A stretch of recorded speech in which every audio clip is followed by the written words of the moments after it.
ঠিক আছে, recording on okay. আছে। Thank you sir. Okay, so sir যেহেতু বললেন যে 5টি ক্লাস হবে মাত্র, তো 5টি ক্লাসে সবকিছু কভার করার চেষ্টা করব। তো আমরা এই ক্লাসটাতে যেগুলো থাকবে আসলে, যে 5টি ক্লাস নেওয়া হবে, এই 5টি ক্লাসে যেটা যেটা কভার করা হবে, আজকের দিয়ে শুরু, যেটাতে মূলত ইন্ট্রোডাকশন অর্থাৎ রিসার্চ মেথোডোলজি নিয়ে কিছু হালকা আলোচনা।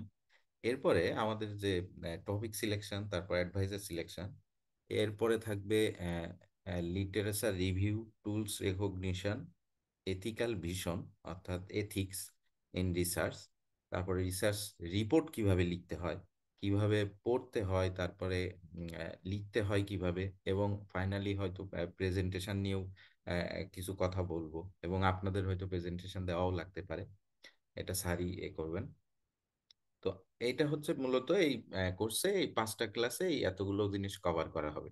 যে কিভাবে একটা টপিক সিলেক্ট করতে হয়, অ্যাডভাইজার কিভাবে সিলেক্ট করতে হয়, তারপরে লিটারেচার রিভিউ কিভাবে কন্ডাক্ট করতে হয়, কিছু টুলস নিয়ে কথা হবে, যেটা আসলে একটা ম্যানুস্ক্রিপ্ট বা একটা পেপার কিভাবে সুন্দর করে রিপ্রেজেন্ট করা যায়, কি কি টুলস সহায়ক হতে পারে, কিভাবে লেখার জন্য কি কি টুলস সহায়ক হতে পারে, তারপরে এথিক্যাল ভিশন, আর ফাইনালি রিডিং নিয়ে এইগুলো আর কি। এই 5টা ক্লাসে মূলত এইগুলো কভার করা হবে। এবং এখানে প্রায় প্রত্যেকটা লেকচারের শেষে একটা করে টাস্ক থাকবে, যেটা একটা ডিউ ডেট দেওয়া থাকবে, ওই ডিউ ডেটের মধ্যে সাবমিট করতে হবে, এবং এটা টার্ম পেপার হিসেবে কনসিডার করা হবে। আর প্রত্যেকটা টার্ম পেপার জমা দেওয়া এবং ফাইনালি একটা ফাইনাল এক্সাম হবে, যেটা দিয়েই আসলে এই কোর্সের প্রপার সাকসেসফুল কমপ্লিশনটা ইন্ডিকেট করা হবে। সো ক্লাসগুলো ঠিকঠাক করে এবং টার্ম পেপারগুলো ঠিকঠাক দিলেই আশা করি এই কোর্সে ভালো আউটকাম পাওয়া যাবে। সো এই আজকের ক্লাসে কি থাকবে? আজকের ক্লাসে জাস্ট এ শর্ট ইন্ট্রোডাকশন, আমি ইন ডিটেলসে যাব না, শর্ট ইন্ট্রোডাকশন, যে জিনিসটা জানার জন্য যে মেথোডোলজি জিনিসটা কি, রিসার্চ মেথোডোলজি। এরপরে যেটা নিয়ে সব থেকে বেশি সমস্যায় পড়তে হয়, আর যেহেতু এটা মাস্টার্সের কোর্স, এবং মাস্টার্সের কোর্স তো রিসার্চ বেসড মেইনলি, আপনি এই বিশ্বের যে দেশেই যান না কেন, আসলে বেসিক্যালি মাস্টার্স পিএইচডি এগুলো হচ্ছে রিসার্চ বেসড কোর্স। তো রিসার্চের টপিক সিলেকশন নিয়ে সব থেকে বেশি ঝামেলা হয়। তো এটা নিয়ে কথা হবে। এবং অ্যাডভাইজার সিলেকশন, কিভাবে অ্যাডভাইজার সিলেক্ট করব, বা কোন অ্যাডভাইজারকে সিলেক্ট করা ঠিক হবে, এটা নিয়ে। এবং ফাইনালি কিছু পাবলিকেশন টাইপস নিয়ে, আমরা যে লেখালেখি করব রিসার্চের, এটা যে কোথায় পাবলিশ করব, বা কোন ধরনের পাবলিকেশন আমাদের করতে হবে, এরপর এবং রাইটিং প্রসেসের উপর সংক্ষিপ্ত একটা আলোচনা দিয়ে আজকের হচ্ছে লেকচারটা শেষ হবে। সো ইন্ট্রোডাকশন বলতে, এখন এইখানে আউটপুট গুলাই আমি বললাম যে আসলে কি কি জানবো, পাবলিকেশন টাইপ, তারপরে writing indication, brief indication of writing, characteristics of research, তারপর রিসার্চের প্রসেস, এগুলো নিয়েই মূলত আলোচনা। সো শুরু করি, হোয়াট ইজ রিসার্চ। এখন রিসার্চ বলতে ওয়ার্ডের ভিতরেই কিন্তু লেখা আছে যে রিসার্চ, সার্চ মানে খোঁজা, আর মানে বারংবার, অর্থাৎ একই জিনিস বারবার খুঁজে বের করা। সো এটাকে যদি ভাঙি, তাহলে আসলে রি প্লাস সার্চ আসে। আর যেটার এক অর্থ হচ্ছে একটা systematic investigation or activity to gain new knowledge of the already existing facts. অর্থাৎ অলরেডি যে ফ্যাক্টস গুলো এক্সিস্ট করে, সেখান থেকে একটা সিস্টেমেটিক ওয়েতে বা সিস্টেমেটিক ওয়েতে একটা নতুন নলেজ নিয়ে আসা, যেটাই হচ্ছে মূলত আমরা বলবো রিসার্চ। অর্থাৎ এক্সিস্টিং ফ্যাক্টস থেকে। হ্যাঁ, এমন আরেকটা হচ্ছে যে, হ্যাঁ, এই মানে ব্রডলি চিন্তা করতে গেলে এই দুনিয়ায় সবই আছে, আমাদের জাস্ট খুঁজে বের করা রিসার্চ। অর্থাৎ মানে যা আছে ওইখান থেকে আর কি বের করা, এইটাই আর কি রিসার্চ। এখন এই রিসার্চের কি কি ক্যারেক্টারিস্টিক্স আছে, মানে রিসার্চ করতে হলে আমার আসলে কি কি থাকা লাগবে একজন রিসার্চার হিসেবে, একজন রিসার্চার হিসেবে কি কি গুণাবলী থাকতে হয়। যেমন solution of A problem, research মানেই হচ্ছে একটা সমস্যার সমাধান। অর্থাৎ যে রিসার্চার, তার মধ্যে এই কোয়ালিটিটা থাকা লাগবে যে আহ, সে একটা প্রবলেমকে সলভ করতে পারে। তারপরে যে বিষয় নিয়ে সে আলোচনা করতেছে, তার ওই বিষয়ে এক্সপার্টিস থাকা লাগবে। তারপরে ওই বিষয়ে থিওরিটিক্যাল নলেজ থাকা লাগবে, এরকম আর কি। তারপরে তার মানে অবজারভাল এক্সপিরিয়েন্স থাকা লাগবে, যে কোনো কিছু থেকে অবজার্ভ করার ক্ষমতা থাকা লাগবে, সঠিক অবজারভেশনটা লাগবে। হ্যাঁ, এবং ওই অবজারভেশনটা ডিসক্রাইব করার ক্ষমতা থাকা লাগবে। আর হচ্ছে আহ, যে কোনো একটা প্রাইমারি বা ফার্স্ট হ্যান্ড সোর্স থেকে বা যে কোনো সোর্স থেকে অথবা এক্সিস্টিং কোনো ডাটা থেকে নতুন ডাটা কালেক্ট করার বা গ্যাদার করার ক্ষমতা থাকা লাগবে, যেটা আসলে নিউ পারপাসকে সার্ভ করবে। এটাও একটা রিসার্চের ক্যারেক্টারিস্টিক্স। তারপরে হচ্ছে অ্যানালাইজ করার ক্ষমতা থাকতে হবে, আনসলভ প্রবলেম সলভ করার, অ্যান্সার করার ক্ষমতা থাকতে হবে। আর হচ্ছে যে ডাটাগুলো আমরা নিব একটা একটা প্রবলেমকে সলভ করতে, যে ডাটাগুলো অ্যানালাইজ করব, সেই ডাটাগুলো আসলে কেয়ারফুলি কালেক্ট করার অ্যাবিলিটি থাকতে হবে। এটা আমি বলবো পরবর্তী ক্লাসে যে কেন এটা ইম্পর্টেন্ট। কারণ আমরা রিসার্চ করতে গেলে দেখা যায় অনেক ডাটা নিয়ে, আসলে রিসার্চ মানেই ডাটা, তো অনেক ডেটা নিয়ে কাজ করা লাগে। এই ডাটাগুলো আসলে সংরক্ষণটা খুবই ইম্পর্টেন্ট, জরুরি। মানে ঠিকঠাক ভাবে না হলে ফাইনালি গিয়ে যেটা দেখা যায় যে আমার কাছে প্রচুর ডাটা আছে, কিন্তু আমি কোনটা দিয়ে কোনটা কাজে লাগাবো এটাই ঠিক করে পারতেছি না। তো এরকম হতে পারে। তো এই জন্য ডাটা কেয়ারফুলি রেকর্ড করাটাও হচ্ছে একটা রিসার্চ। তারপরে পেশেন্স থাকতে হবে, যে আহ, এই এই জিনিসটা মাথায় রাখতে হবে যে রিসার্চ করতে গেলে সর্বপ্রথম হচ্ছে ধৈর্য ধরে রাখা। খুব তাড়াহুড়ো না। আমরা তাড়াহুড়ো করে থাকি অনেক সময়, আমিও প্রথম প্রথম তাড়াহুড়ো করতাম। যে প্রথমে যখন রিসার্চ শুরু করছি, এরপরে স্যারকে প্রায় বলতাম যে স্যার, এই লেখালেখি করতেছি, কবে এই হবে, পাবলিকেশন কবে আসবে, কবে হবে, বা এটার ফাইনাল আউটপুট কবে পাবো। আর স্যার বলতো ধৈর্য ধরো, এটার প্রথম কাজ হচ্ছে ধৈর্য ধরা, যখন দেখবা হচ্ছে তখন টানা হচ্ছে। এবং পরে আউটপুট পাইছি। যখন আমি এই পাবলিকেশন গুলো যখন অনলাইনে আসা শুরু করলো, একটা না পর পর অনেকগুলোই চলে আসছে। তো এটা প্রায় 1 বছর 1.5 বছর লাগছে। এরপরেই মূলত আউটপুট পাইছি। অনেক সময় এটা সময় লাগবে, এটার জন্য ধৈর্য থাকা লাগবে। সো রিসার্চের ক্যারেক্টারিস্টিক্স হচ্ছে পেশেন্স। তারপর লজিক্যাল হইতে হবে। এবং অবজেক্টিভ ঠিক থাকা লাগবে, যে অবজেক্টিভ কি, ওই অবজেক্টিভে আমাদের লজিক্যালি অগ্রসর করতে হবে।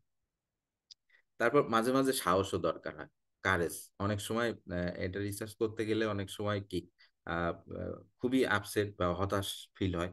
এটা আহ, এটা ওভারকাম করতে হবে। কারণ কি, এখানে সাহস থাকা বা কারেজ রাখাটা খুবই জরুরি।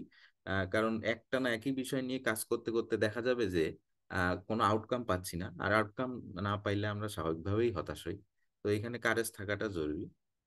তো এগুলোই মূলত হচ্ছে রিসার্চের ক্যারেক্টারিস্টিক্স।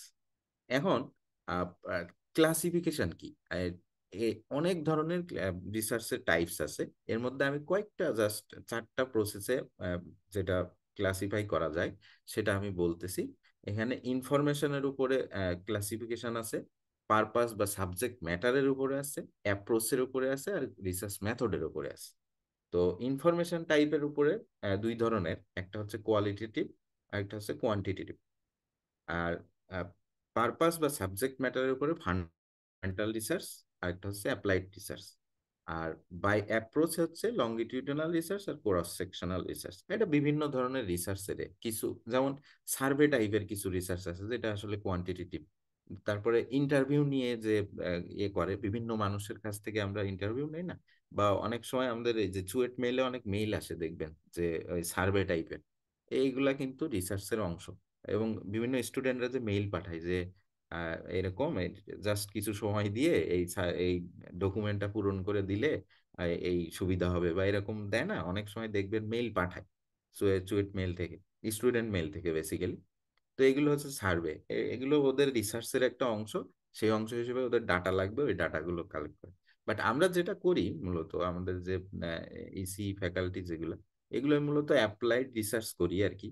হ্যাঁ, সবই অ্যাপ্লাইড রিসার্চ। তো অ্যাপ্লাইড রিসার্চের মধ্যেও কোয়ালিটেটিভ কোয়ান্টিটিভ রিসার্চ আছে। আমরা মূলত অ্যাপ্লিকেশন নিয়ে কাজ করি। হ্যাঁ, থিওরি বা ইউনিভার্সাল যেটা ফান্ডামেন্টাল রিসার্চ বা থিওরিটিক্যাল রিসার্চ, সেটা কিন্তু নর্মালি বাংলাদেশে করাই হয় না বলতে গেলে। হ্যাঁ, আমরা সবাই প্রায় অ্যাপ্লিকেশন, সবাই অধিকাংশই, ইঞ্জিনিয়ারিং মানেই তো অ্যাপ্লিকেশন অফ থিওরিটিক্যাল সাবজেক্ট। তো আমরা মূলত প্র্যাকটিক্যাল সলিউশন নিয়ে কাজ করি, স্পেসিফিক প্রবলেম নিয়ে কাজ করি, যেটা আসলে অ্যাপ্লাইড রিসার্চ বা এক্সপেরিমেন্টাল রিসার্চ, যেটা মেথড অফ রিসার্চের টাইপে যদি ভাগ করি তাহলে এক্সপেরিমেন্টাল রিসার্চে পড়ে, যেটা আসলে ল্যাব বা ফিল্ড এক্সপেরিমেন্ট থেকে যে আউটকাম পাই, ওই আউটকাম নিয়ে আমরা যে রিসার্চটা করি ওইটা হচ্ছে এক্সপেরিমেন্টাল রিসার্চ, বা আমরা এটাই করি। তো ফিলোসফিক্যাল রিসার্চ মূলত হচ্ছে থিওরিটিক্যাল রিসার্চ, এগুলো খুব কমই করা হয় বাংলাদেশে, করাই হয় না বললে চলে, বা ইঞ্জিনিয়ারিং ফিল্ডে এটা খুবই কম করা হয়। যাই হোক, তো এইগুলো হচ্ছে প্রসেস, এরকম আরো অনেক ধরনের ভাগ আছে, আমি ওদিকে গেলাম না। বাট আমরা যেটা করি ওটা বলার জন্যই মূলত এই দুইটা স্লাইড, যে এক্সপেরিমেন্টাল রিসার্চ অথবা অ্যাপ্লাইড রিসার্চ যেটা, এটা আমরা এটা নিয়েই চলি বা এই রিসার্চটাই করি। থিওরিটিক্যাল রিসার্চ অনেক টাফ একটা জিনিস। হ্যাঁ, এবং সারা বিশ্বেই বলতে গেলে থিওরিটিক্যাল রিসার্চার খুবই কম আছে, এবং অ্যাপ্লিকেশন বেসড রিসার্চার প্রচুর আছে, এবং আমরা এর মধ্যেই পড়ি। আপনি চাইলে থিওরিটিক্যাল রিসার্চও করতে পারবেন, এমন না যে আমরা সবাই এই করি বলে এটাই করতে হবে। যাই হোক, তো এখন এই ছাড়া আরো অনেক ধরনের ভাগ আছে, সেগুলো আমি বললাম না। বাট আমরা এখন একটু রিসার্চ প্রসেস নিয়ে বলি, যে আসলে প্রসেস কি, কিভাবে আহ, ধাপে ধাপে এগোতে হবে রিসার্চে। প্রথমত, ফর্মুলেটিং দ্য রিসার্চ প্রবলেম, যে রিসার্চ প্রবলেমটা কি। এরপরে ওই প্রবলেমের উপরে এক্সটেন্সিভ লিটারেচার সার্ভে বা ব্যাকগ্রাউন্ড স্টাডি, যেটাকে বলে, যে প্রবলেমটা আমি প্রথমে ফর্মুলেট করলাম, ওই প্রবলেমের উপরে আমাদের ব্যাকগ্রাউন্ড কি কি স্টাডি আছে সেগুলো নিয়ে স্টাডি করা এক্সটেন্সিভ লেভেলে। তারপরে ওইখান থেকে একটা হাইপোথেসিস দাঁড় করা, এবং সেখান থেকে একটা রিসার্চ ডিজাইন, যে আমি কি করব ওই হাইপোথেসিসটা ফলপ্রসূ করার জন্য আমি কি কি করব, এটা একটা ডিজাইন করা। তারপরে ওই ডিজাইন অনুসারে আমার ডাটা কালেক্ট করা, এবং ওই ডাটা পরে অ্যানালাইজ করা। তারপরে যে হাইপোথিসিসটা প্রথমে দাঁড় করিয়েছিলাম, যে হ্যাঁ আমি এটা করতে চেয়েছি, এটা টেস্ট করা, এবং অর্থাৎ এক্সপেরিমেন্ট করা। এক্সপেরিমেন্ট করে প্র্যাকটিক্যালি মিলিয়ে দেখা যে আমার হাইপোথিসিসটা ট্রু নাকি ফলস। এরপরে মূলত ওইটা জেনারেলাইজেশন আর ইন্টারপ্রিটেশন, অর্থাৎ ব্যাখ্যা করা। ব্যাখ্যা করে তারপরে ফাইনালি এই যা যা করলাম এটা রিপোর্ট আকারে লিখে প্রেজেন্টেশন করা বা পাবলিকেশনের জন্য জমা দেওয়া। সো ফার্স্ট স্টেপ হচ্ছে রিসার্চ প্রবলেম ফর্মুলেট করা। এখন একটা, আমরা যেটা বলছিলাম যে সব থেকে মেইন সমস্যায় ভুগি হচ্ছে টপিক সিলেকশন। তো কিভাবে এই প্রবলেম ফর্মুলেট করব, বা রিসার্চ প্রবলেম ফর্মুলেট করা বলতে আমি কিভাবে টপিক চুজ করব, যে এখন ওইটাতে যাওয়ার আগে আমরা দেখবো হচ্ছে কিভাবে আসলে সুপারভাইজার বা অ্যাডভাইজার ফাইন্ড করতে হয়। এটা মূলত আমরা যদি যেহেতু সবাই মাস্টার্সের স্টুডেন্ট, তো ভবিষ্যতে পিএইচডি বা বাইরে কোথাও পিএইচডি করতে গেলে এখানে কিছু কিছু পয়েন্ট আছে যেগুলো আসলে মাথায় রাখা জরুরি, এবং এই মাস্টার্সের সুপারভাইজার খুঁজতে গেলেও এটা জরুরি। এমন না যে শুধু পিএইচডি, হ্যাঁ, বাট সুপারভাইজার। হ্যাঁ, সর্বপ্রথম ইটস মানে ব্যাপারটা হচ্ছে অ্যারেঞ্জ ম্যারেজের মতো আর কি। হ্যাঁ, যে কমন ইন্টারেস্ট আছে কিনা সুপারভাইজার এবং স্টুডেন্টের মধ্যে, কমন ইন্টারেস্ট আছে কিনা, রিসার্চ ইন্টারেস্টটা কমন থাকতে হবে। এমন যে আমার সুপারভাইজার, আমি হচ্ছে, যেমন আমি নিজে হচ্ছে অ্যান্টেনা ফিল্ডে কাজ করি, অ্যান্টেনা মাইক্রোওয়েভ ফিল্ডে কাজ করি। এখন আমার সুপারভাইজার যদি হয় ফটোনিক্সে, তাহলে কিন্তু উনি খুব একটা আমার উপকারে আসবেন। তো এটা আহ, রাখতে হবে যে আমি যে বিষয়ে রিসার্চ করতে চাচ্ছি সেই বিষয়েই সুপারভাইজার খোঁজা, মানে সেই বিষয়ে এক্সপার্ট কোনো টিচার খোঁজা। তারপরে যে টিচারটাকে সিলেক্ট করব, তার অবশ্যই ন্যাশনাল অথবা ইন্টারন্যাশনাল রেপুটেশন থাকা লাগবে রিসার্চারের মধ্যে।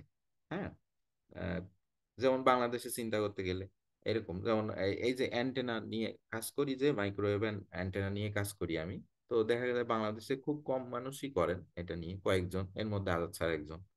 তো এরকম আর কি, যে খুঁজে বের করা যে হ্যাঁ ওনার পরিচিতি কেমন, এই ফিল্ডে ওনার পরিচিতি কেমন। তারপরে ওনার রিসার্চ গ্রান্ট আছে কিনা, এটা মূলত বাইরের ক্ষেত্রে, বাংলাদেশে তো রিসার্চে খুব কম টাকাই পাওয়া যায়, বাট বাইরের দিকে কিন্তু ভালোই ফান্ড পাওয়া যায়। তো দেখতে হবে যিনি, যার কাছে যাচ্ছি তার কাছে রিসার্চ গ্রান্ট আছে কিনা বা ফান্ডিং ভালো আছে কিনা। যদি না থাকে তাহলে তো আমার মানে আমার নিজেরও তো চলা লাগবে, তাই না? তো সেক্ষেত্রে সেটা তো পসিবল হবে না। এটা তারপরে আহ, আহ, সেই সুপারভাইজারের আগে পাস ভালো পাস রেকর্ড আছে কিনা, যে আহ, ভালোভাবে স্টুডেন্টকে ডিরেক্ট করছে। এমন সুপারভাইজারের কাছে যাওয়া উচিত হবে না যার কাছে আসলে রেকর্ড ভালো না। হ্যাঁ, যে স্টুডেন্টদের সেই